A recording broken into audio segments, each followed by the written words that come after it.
अस्सलाम वालेकुम नाज़रीन, मेरा नाम सैयद उमैस हुसैन है और टॉक ऑफ सोसाइटी के प्लेटफॉर्म से आप मुझे देख रहे हैं और सुन रहे हैं। इस वक्त मैं बड़े खास मौजू के साथ आपकी खिदमत में हाजिर हुआ हूँ। बगैर किसी टाइम के ज़ाया करे हुए मैं आपकी खिदमत में कुछ बातें पेश करना चाह रहा हूँ। आप ज़रा उसको गौर से सुनिएगा और इस वीडियो को आखिर तक देखिएगा।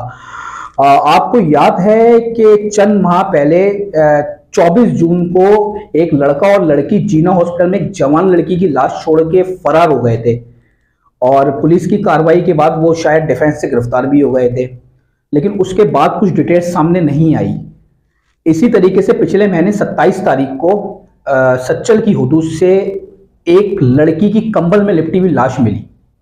आखिर ये माजरा क्या है? जवान लड़कियों की लाशें मिलना और शहर में चंद माह के अंदर 12 लाशें जवान लड़कियों की मिली हैं।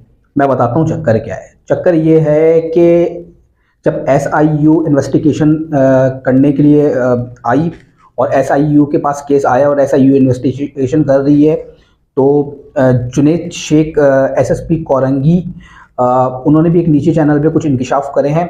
मैं इस पर ज़्यादा डिटेल्स से तो बात नहीं कर सकता क्योंकि अभी SIU इन्वेस्टिगेशन कर रही है, लेकिन कुछ डिटेल्स जहाँ तक मेरे ज़राए के मुताबिक मेरे पास है वो ऐसा है कि एक निजी फार्म हाउस और वहाँ होने वाली डांस पार्टियाँ जिसके बदौलत कुछ लड़कियों की डेथ और फिर उनको चुपचाप से मुख्तलिफ एरियो में छोड़ देना और ईदी और चीपा के ज़रिए फिर उनकी तदफीन करना, ये सब माजरा है क्या?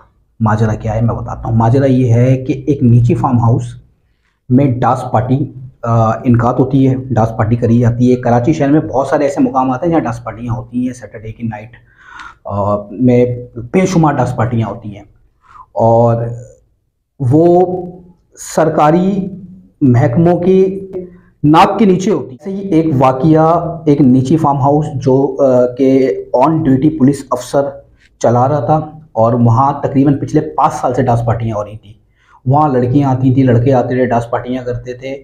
ओवरडोज, जो लड़कियाँ ओवरडोज नशा लेती थी वो लड़कियाँ वहाँ एक्सपायर हो जाती थी और एक्सपायर होने के बाद फिर वो कि उनके ऊपर कोई मसला ना आए या डांस पार्टी बंद ना हो जाए, उनका कारोबारी मामला बंद ना हो जाए, फिर वो लड़कियों को शहर के मुख्तलिफ इलाकों में छोड़ दिया करते थे।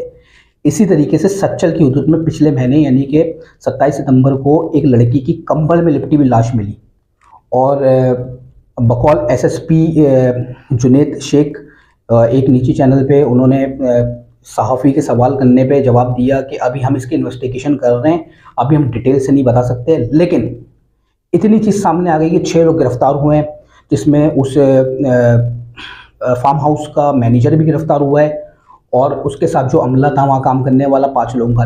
जिसका फार्म हाउस था वो एक सरकारी अफसर था और वो इस वक्त मुल्क से फ़रार हो चुका है। ऑन ड्यूटी पुलिस अफसर था, फ़रार हो चुका है मुल्क से। गोया क्या वो पकड़ा जाएगा या नहीं और इन्वेस्टिगेशन आगे मज़ीद क्या होगी? ये 12 लड़कियां जो शहर के मुख्तलिफ इलाकों से मिली और ईडी और चीपा ने दफनाया, क्या इनको इंसाफ मिल सकेगा? क्या सिर्फ ये ओवरडोज नशे ही से मरी हैं या कुछ और भी खुदा न खास्ता इनके साथ हरकतें वहाँ होती थी या और ये कहाँ की रहने वाली थी? क्योंकि ये 12 लड़कियों में से अभी तक किसी का गुस्सा सामने नहीं आ सके।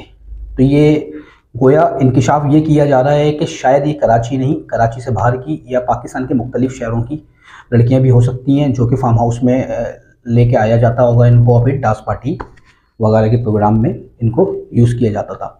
तो ये नशा और डांस पार्टी और सरकारी महकमों के होते हुए इस तरह खुलेआम हो रही है और क्या इसको बंद किया जाएगा और इस इन्वेस्टिगेशन कितनी मज़ीद इन्वेस्टिगेशन आगे बढ़ती है और इसमें क्या मज़ीद गिरफ्तारियां होंगी? लेकिन सवाल निशान ये है कि क्या पुलिस अफसर ऑन ड्यूटी वो इस तरह के नाइट क्लब चला सकते हैं निजी फार्म हाउस के अंदर और क्या उनका कोई पूछने वाला नहीं है, उनको कोई पुरसाने हाल नहीं है? वैसे तो अक्सर देखा जाता है कि सरकारी लोग इस तरह की एक्टिविटी में मुलव्विस होते हैं। अगर इससे ज़्यादा इन्फॉर्मेशन मेरे पास आती है तो मैं इंशाल्लाह आपसे ज़रूर शेयर करूँगा। फ़िलहाल अभी तक इन्वेस्टिगेशन के मुताबिक और मेरे ज़राए के मुताबिक जितनी इन्फॉर्मेशन मेरे पास आ सकती थी वो मैंने आपसे शेयर कर दी। अपनी राय कमेंट्स बॉक्स में दें। पाकिस्तान जिंदाबाद, सबसे पहले पाकिस्तान।